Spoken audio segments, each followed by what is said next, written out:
नमस्कार। कभी सोचा है कि हमारे देश में बारिश का ज्यादातर पानी बस यूं ही बहकर बर्बाद हो जाता है? आज हम एक ऐसे जबरदस्त समाधान के बारे में बात करने जा रहे हैं जो इस बर्बादी को एक बड़े अवसर में बदल सकता है। जी हां, हम बात कर रहे हैं वर्षा जल संचयन की, मतलब पानी की हर एक बूंद को कीमती बनाने की कला के बारे में। जरा सोचिए, जब अगली बार बारिश होगी तो वो सारा पानी बहकर कहाँ जाएगा? ज्यादातर तो सड़कों और नालियों से होता हुआ बस बेकार हो जाता है। लेकिन क्या हो अगर हम इस बहते हुए खजाने को रोक सकें? आइए देखते हैं कि इस कीमती संसाधन को बचाया कैसे जा सकता है। देखिए, वर्षा जल संचयन को समझने के दो बहुत ही आसान हिस्से हैं। पहला है संचयन, मतलब बारिश के पानी को किसी टैंक या तालाब में जमा कर लेना ताकि बाद में काम आ सके। और दूसरा, जो उतना ही जरूरी है, वो है पुनर्भरण, यानी पानी को वापस धरती के अंदर भेजना ताकि जमीन के नीचे पानी का लेवल, हमारा ग्राउंड वाटर, फिर से बढ़ सके। तो चलिए अब आगे बढ़ते हैं और देखते हैं कि ये सब असल में होता कैसे है।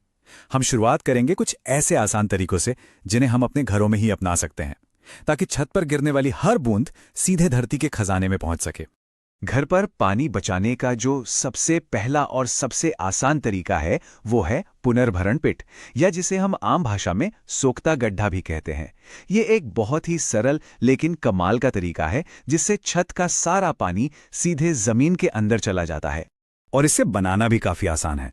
बस छत के पाइप के पास एक गड्ढा खोदकर उसमें पत्थर और रेत की कई परतें बिछा दी जाती हैं। अब ये जो परतें हैं ना, ये एक नेचुरल फिल्टर की तरह काम करती हैं। पानी इनमें से छनकर साफ होता है और फिर धीरे धीरे जमीन में समा जाता है। इसका सबसे बड़ा फायदा क्या है? भूजल का पुनर्भरण, मतलब जमीन के नीचे पानी का लेवल बढ़ता है। लेकिन हाँ, एक सावधानी रखना बहुत जरूरी है। जो मौसम की पहली बारिश होती है ना, उसका पानी इस गड्ढे में नहीं जाने देना चाहिए, ताकि छत पर जमी हुई सारी गंदगी पहले बहकर साफ हो जाए। अच्छा, अब अगर छत का एरिया काफी बड़ा है तो फिर पुनर्भरण पिट की जगह एक और बेहतर विकल्प है जिसे हम कहते हैं पुनर्भरण खाई या रिचार्ज ट्रेंच। ये पिट का ही एक बड़ा और लंबा रूप है, समझ लीजिए।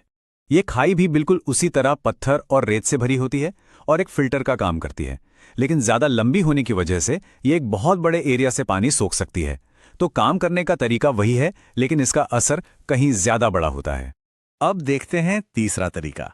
अगर घर में पहले से कोई नलकूप या बोरवेल लगा हुआ है तो उसका इस्तेमाल करके पानी को सीधे जमीन की बहुत गहरी परतों तक पहुंचाया जा सकता है। इसमें होता यह है कि छत के पानी को एक छोटे फिल्टर से साफ करके सीधा नलकूप में डाल दिया जाता है। ये भूजल स्तर को बहुत तेजी से और सीधे बढ़ाने का एक सबसे असरदार तरीका माना जाता है। तो ये तो हुई घरों की छतों की बात। अब घरों से निकलकर जरा बड़े पैमाने पर सोचते हैं। चलिए देखते हैं कि इन्हीं सिद्धांतों को खेतों में और पूरे गांव के फायदे के लिए कैसे इस्तेमाल किया जा सकता है। गली प्लग, ये सुनने में जितना सरल है उतना ही असरदार भी। ये छोटे छोटे नालों में मिट्टी या पत्थरों से बने बांध जैसे होते हैं जो पानी के तेज बहाव को धीमा कर देते हैं। और जो पानी धीरे बहेगा तो जाहिर है उसे जमीन में सोखने का ज्यादा समय मिल जाएगा। कंटूर बांध तो खेतों के लिए किसी वरदान से कम नहीं है। ये ढलान वाले खेतों पर बनाई गई मेड़ें होती हैं जो एक साथ दो बहुत जरूरी काम करती हैं। पहला, बारिश के पानी को खेत में ही रोकती हैं, और दूसरा, हमारी कीमती उपजाऊ मिट्टी को बहने से बचाती हैं। अब जब बड़े नालों की बात आती है तो हमारे पास दो तरह के बांध बनाने का विकल्प है। एक है चेक डैम, जो सीमेंट से बनता है और पानी को पूरी तरह से रोक लेता है। दूसरा है गैबियन बांध, जो पत्थरों से भरी एक जाली होती है।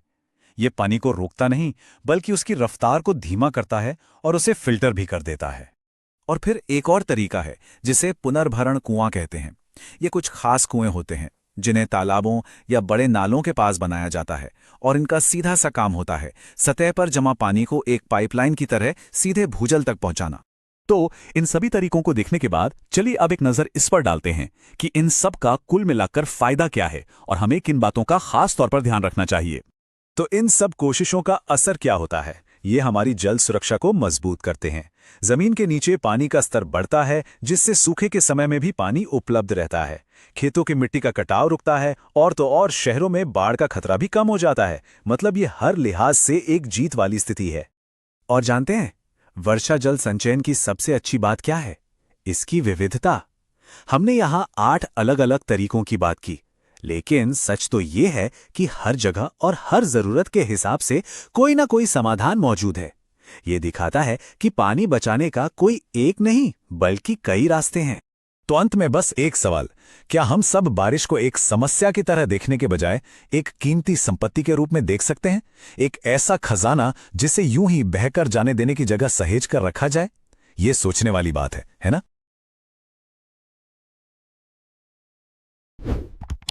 Like, subscribe, and share the channel.